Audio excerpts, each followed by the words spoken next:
आज फिर एक बेटी को तड़पा तड़पा के मार दिया गया। कोई बोलने वाला नहीं, कोई सुनने वाला नहीं। उसकी चीखों की आवाज़ें बाहर तक नहीं निकली। क्यों नहीं निकली? क्यों क्यों इस केस को एक खुदकुशी का नाम दिया गया? क्योंकि वो एक बेटी थी इसलिए? क्योंकि वो एक औरत थी इसलिए? काश हर कोई ये सोचता, काश हर कोई ये जानता कि एक औरत के अंदर भी जान होती है, उसकी भी एक इज़्ज़त होती है, उसका भी एक सम्मान होता है।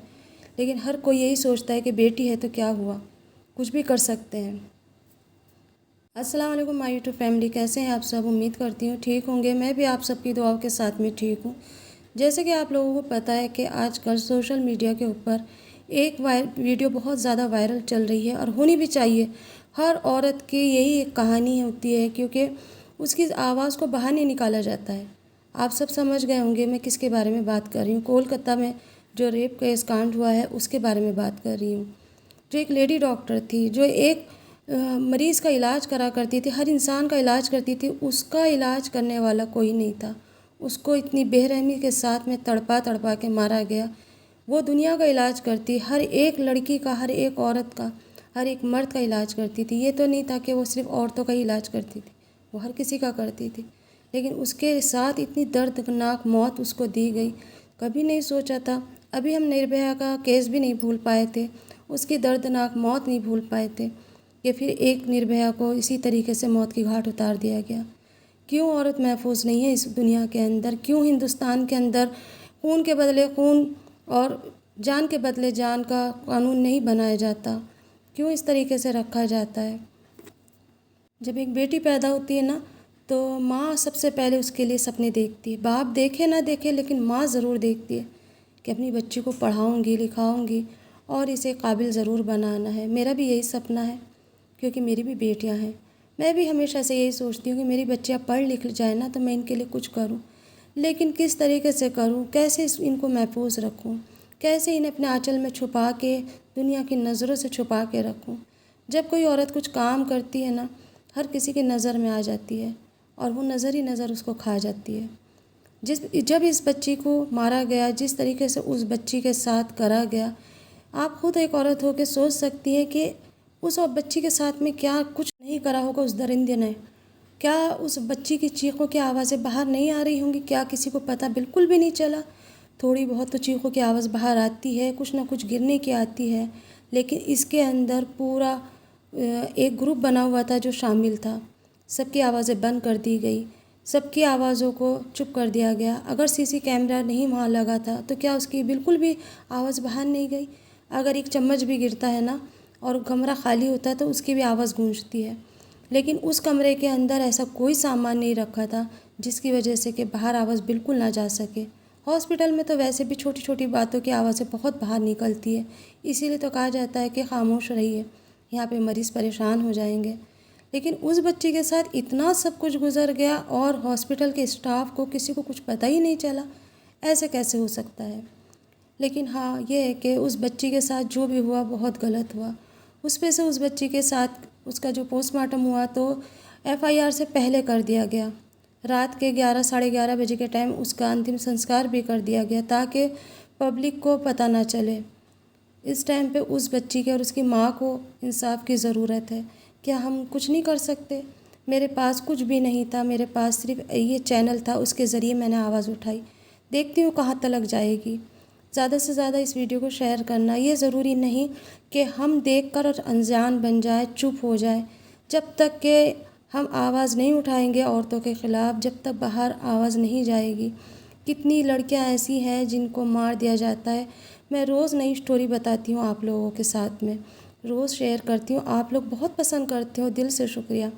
लेकिन ये कहानियाँ सारी मेरी नहीं होती है, मैं अपने ऊपर से आप लोगों को बताती हूँ, इसलिए ताकि अगर आपकी बेटियों में से कोई भी एक परेशान है जिसकी शादी हो गई है और आप नज़रअंदाज कर रहे हो, तो आप आगे के बारे में सोचो।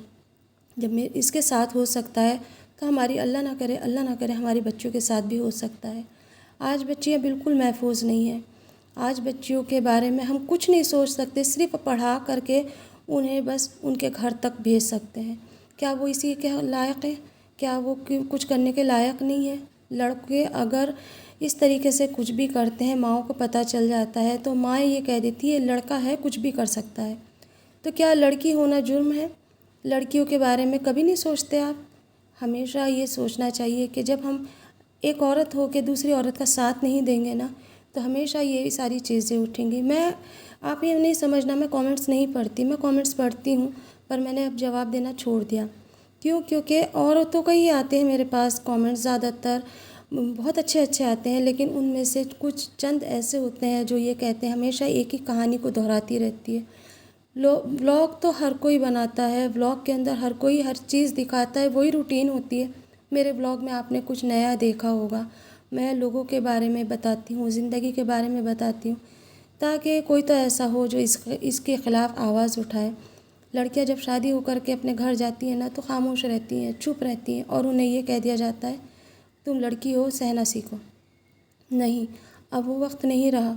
आज इस बच्ची के केस के बाद में ना मुझे इतना ख़्याल आ रहा, बार बार इतना डर लग रहा कि कहीं अल्लाह ना करे किसी और माँ का दिल ना दुख जाए। उसके बाद भी 2 लड़कियों के साथ और इसी तरीके से हुआ।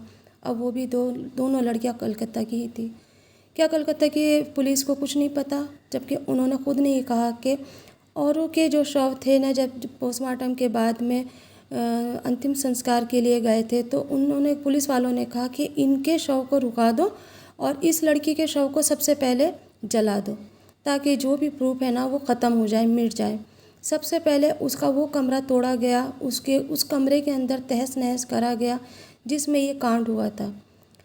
उन लड़कों को अभी तक नहीं पकड़ा जो इस गैंग के अंदर शामिल थे। वो अकेला नहीं था, उसके साथ कई लड़के, कई और आदमी भी शामिल थे।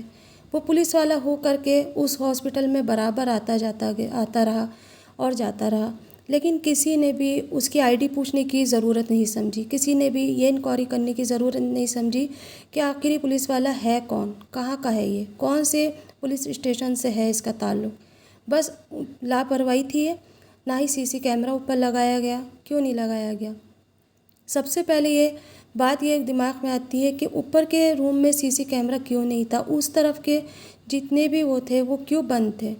वहाँ तो इस तरीके से कितनी लड़कियों के साथ हुआ होगा, कितनी कोई आवाज़ बंद कर दी होगी। इस बच्ची के साथ 14 जगह इसके घाव थे, 14 जगह इसको अज़मियत दी गई। किस बुरी तरीके से इस बच्ची का गला दबाया गया, कितनी बुरी तरीके से इसको मौत दी गई। ये एक सोचने वाली बात है कि क्या उसकी चीखों की आवाज़ किसी को नहीं आई? क्या किसी के दिल में रहम नहीं आया? क्या किसी इतनी गहरी नींद में थे? जबकि 12 बजे से 2 बजे तक वो बच्ची अपने दोस्तों के साथ में रही और फिर उसके बाद वो सोने गई। 36 घंटे की ड्यूटी हॉस्पिटल में ली जाती है। किस बेस पे? क्यों इस तरीके से करा जाता है? जब बच्चे को कुछ होने वाला होता है ना, माँ के पसलियाँ खुद ही खुद फड़कती हैं और माँ को खुद ही खुद घबराहट होती है। उसकी माँ ने भी 11 बजे उसको फ़ोन करके पूछा, बेटा तुमने खाना खा लिया? वो बोलने लगी हाँ मम्मा। तबीयत ठीक है? हाँ, क्योंकि उसकी माँ को हौल हो रही थी, उसकी माँ को घबराहट हो रही थी। उसकी माँ के दिल को एहसास हो रहा था कि उसकी बच्ची के साथ कुछ गलत होने वाला है। अनजान थी, लेकिन बस ये था कि ऊपर वाले पे भरोसा करके और दुनिया की सेवा करने के लिए भेज दिया करती हैं माएँ और बाप भी। और फिर उसके बाद में कुछ घंटों के बाद ये फ़ोन कर दिया जाता है कि तुम्हारी बेटी की तबीयत बहुत ज़्यादा ख़राब है, जल्दी आ जाओ।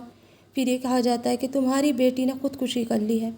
ये सारा स्टाफ मिला हुआ था पूरी हॉस्पिटल के अंदर। ये डिक्लेयर करा गया कि इस लड़की ने ख़ुदकुशी की, तो ख़ुदकुशी क्या वो इस हालत में करती? आप फैमिली के साथ होंगे, मैं नहीं बता सकती कि उसके उस पार्ट को किस तरीके से उन्होंने घायल करा। कितनी परेशान हुई होगी, कितनी तड़पी होगी। उसकी गर्दन की हड्डी तक तोड़ दी गई, दीवार के अंदर अड़ा करके उसको मारा गया, उसके गले पे निशान। उस लड़के को कम से कम नहीं तो इस तरीके की सज़ा दे ताकि आने वाले लोगों के अंदर दहशत इतनी पैदा हो जाए। भरे चौराहे पे खड़ा करके खून के बदले खून का अंजाम लेना चाहिए ऐसे लड़कों के साथ में, ताकि और लड़कों के ऊपर और आदमियों के ऊपर भी असर हो। ये चीज़ मुझे सऊदी की बहुत अच्छी लगी कि खून के बदले खून। आगे एक लड़के ने एक लड़के को मारा था, पूरे कबीले ने अपनी पगड़ी सर के पैरों में रख दी थी, लेकिन जो सऊदी का कानून है ना कि खून के बदले खून, कोई टस से मस नहीं हुआ था और खून के बदले खून ही हुआ था। बीच चौराहे में उसकी गर्दन काटी गई थी। सोशल मीडिया पे ये बहुत आया था। उसकी माँ बहुत बिलक बिलक के रो रही थी, लेकिन और माँओं को रोने से वो एक माँ रो रही थी ना, तो वो सब्र आता है। इसी तरीके से ना इस लड़के को भी, इस आदमी को भी, जो ये दरिंदा है ना, इसको भी बीच चौराहे के ऊपर खड़ा करके और गर्दन इसकी काट देनी चाहिए, ताकि और लड़कों पे और आदमियों पे असर पड़े और लड़कियों की ज़िंदगी बर्बाद होने से बचे। लेकिन ये हिंदुस्तान का कानून कभी इस चीज़ को गवारा नहीं करेगा। बस यही कर देते हैं कि हमने फांसी दे दी है, और फांसी की आड़ में क्या करते हैं ये तो सबको पता ही है। कुछ पैसे दे के छूट जाते हैं और कुछ इसी तरीके से घूमते हैं आवारा की तरह, और कुछ अपने चुपते छुपाते वहीं आराम की ऐश की ज़िंदगी गुजार लेते हैं, क्योंकि जेल के अंदर भी उनको हर चीज़ की सुविधा दी जाती है। आज मुझे इस पे बोलते हुए ना बिल्कुल भी डर नहीं लग रहा है कि क्या होना है क्या नहीं, अल्लाह जाने। लेकिन हाँ, उस बच्ची के बारे में जब सोचा ना तो अपनी बच्चियों का पहले ख्याल आया, क्योंकि आज के ज़माने में लड़कियां बिल्कुल महफूज नहीं हैं। ऐसे दरिंदे जब तक इस दुनिया के अंदर खुले सांड की तरह घूमेंगे ना, कभी हमारी बच्चियां महफूज नहीं रहेंगी। ऐसे इंसानों को तो ना बीच चौराहे पे गोली मार देनी चाहिए। ऐसे लड़कों को है ना हमेशा ऐसे सख्त कानून देने चाहिए, ताकि आने वाले पल में कभी कोई ये सब काम करने की ज़रूरत ना करे। क्योंकि जब इंसान पैसा दे के छूट जाता है ना, तो दूसरों की शेरी बढ़ जाती है। आज की वीडियो मेरे यहीं पर मैं एंड करती हूँ। कैसी लगी ज़रूर बताइए। अल्लाह हाफिज़।